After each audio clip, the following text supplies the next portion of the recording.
హైదరాబాద్లో వర్షం తెరిపిచ్చినా ప్రజల వరద కష్టాలు మాత్రం కొనసాగుతున్నాయి. బండారి లేఅవుట్, ధరణి నగర్, కాప్రా, నాచారం, అల్వాల్ ప్రాంతాల్లో వరద నీటిలో ఇబ్బంది పడుతున్న ప్రజలకు జీహెచ్ఎంసీ యంత్రాంగం, సైన్యం, ఎన్డీఆర్ఎఫ్ బృందాలు, స్వచ్ఛంద సంస్థలు సహాయ సహకారాలు అందిస్తున్నాయి.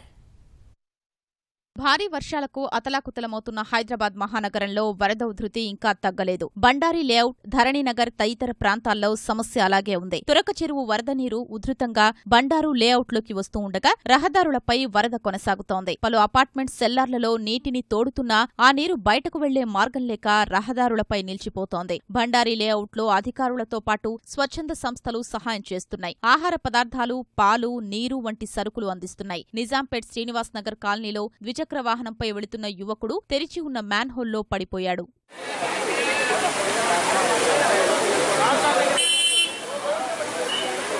కూకట్పల్లి ఆల్విన్ కాలనీ ధరణినగర్లో ఒక ప్రైవేటు విద్యాసంస్థకు చెందిన బస్సు విద్యార్థులతో సహా ప్రవాహం మధ్యలోనే నిలిచిపోయింది. సమీపంలో పెద్ద కాలువ వద్ద బస్సు ఆగిపోవడం గమనించిన స్థానికులు బస్సును బయటకు తీసుకొచ్చారు. బస్సు డ్రైవర్ను అదుపులోకి తీసుకున్న పోలీసులు పాఠశాల యాజమాన్యంపై కేసు నమోదు చేశారు. ధరణినగర్ కాలనీలో పలు స్వచ్ఛంద సంస్థలు, మూవీ ఆర్ట్స్ అసోసియేషన్ అధ్యక్షుడు రాజేంద్ర ప్రసాద్ నేతృత్వంలో సినీ నటులు బాధితులకు సాయం చేశారు.